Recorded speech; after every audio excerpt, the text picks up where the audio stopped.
आगामी जो लोकसभा चुनाव होने जा रहा है, जो सब अपनी अपनी एजेंडा लेकर आ रहे हैं, उसमें हमारे जनपद का लाभ क्या हो रहा है, हम आज उस पर चर्चा करने जा रहे हैं।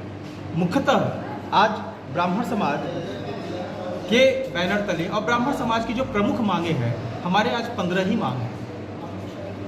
आप अगर मैं अभी मांग के बारे में अगर आपको बताऊंगा तो आपको लगेगा कि ये हमारी ये मांग नहीं है, ये मिर्ज़ापुर जनपद की मांग है, ये मिर्ज़ापुर के जनवासियों का मांग है।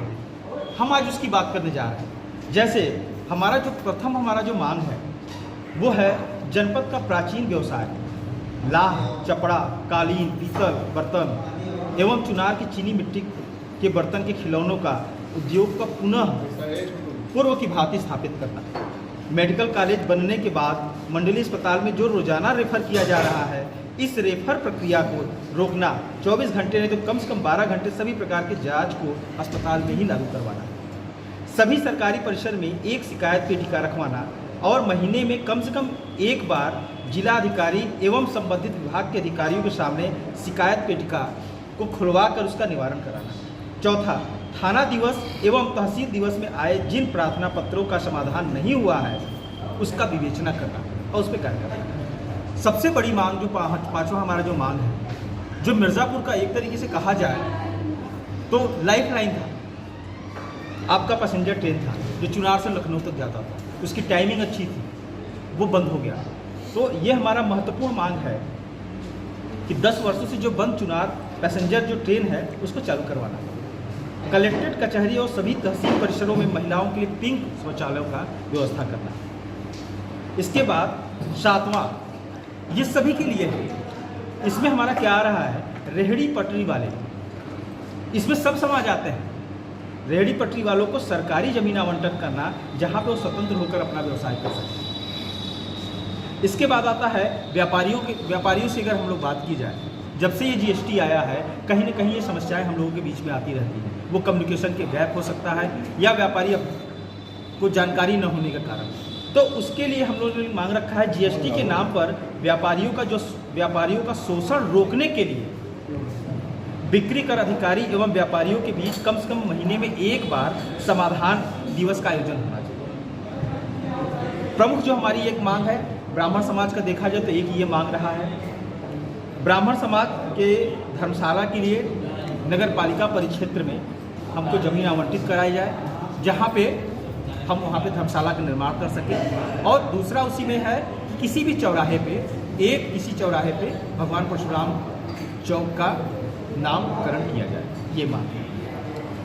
10वां जो हमारा मांग है, महिला थाने में महिलाओं की जो सुनवाई न होने पर पत्रक पर महीने में कम से कम एक किसी उच्च अधिकारी के द्वारा स्पेशल महिला समाधान दिवस का आयोजन करना।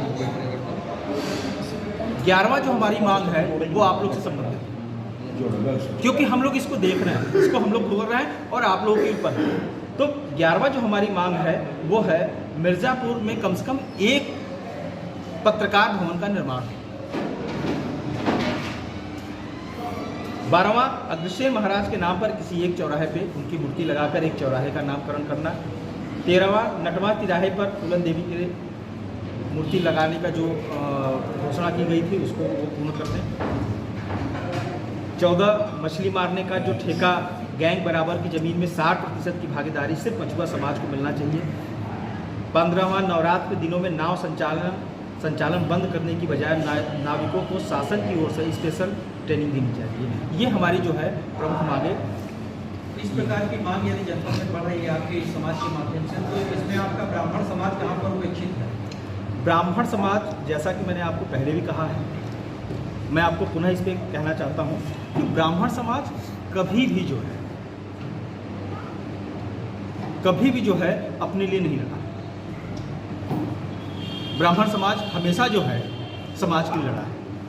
और आज भी जो हम आपके पास जो समक्ष जो मांगे हमने आपके पास समक्ष रखी है, वो आप इसमें देखेंगे तो ये सिर्फ ब्राह्मण समाज की ही आवाज़ नहीं है, ये मिर्ज़ापुर जनपद के जन की एक सवाल है जी। आपने 14-15 मांगे बताई, ये मांगे किससे आप मांग रख रहे हैं? ये जो हमारी जो प्रमुख मांग है, मिर्ज़ापुर में आगामी जो लोकसभा चुनाव होने वाले हैं, इसमें बहुत सारी राजनीतिक दल आएंगी इस चुनाव में, क्योंकि ये चुनाव मतलब राजनीति के लिए महाकुंभ है।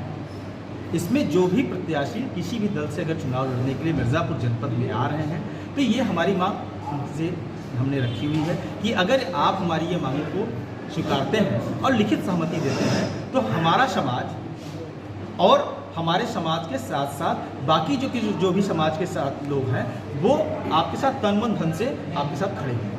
आपने कहा कि जो हमारी मांगों को पूरा करेगा उसके साथ हम जाएंगे। मान लीजिए 4 प्रत्याशी ने आपकी मांगों को पूरा करने का वादा किया तो आप किसके साथ जाएंगे बताइए? ये बहुत ही आपका जो है सुंदर क्वेश्चन है, बहुत ही सुंदर आपने प्रश्न रखा है। इस पे आपने जो हमारी जो मांग है, सबसे पहली बात तो ये है कि हम अपनी मांग को मौखिक नहीं मांगते।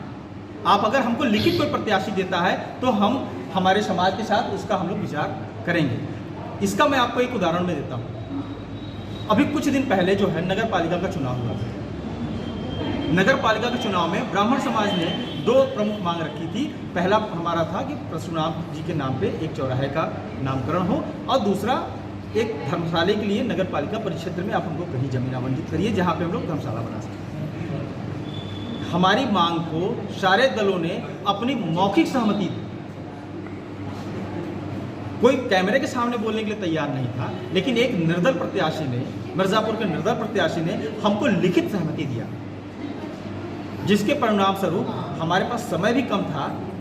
उसका फायदा उठाते हुए दिन रात हम लोगों ने मेहनत की और वो जो चुनाव का जो परिणाम आया है वो आप लोग के सबके समक्ष है। उसको हमको किसी को बताने की जरूरत नहीं। बाकी के जो है कुछ जो है सवाल हमारे बड़े भाई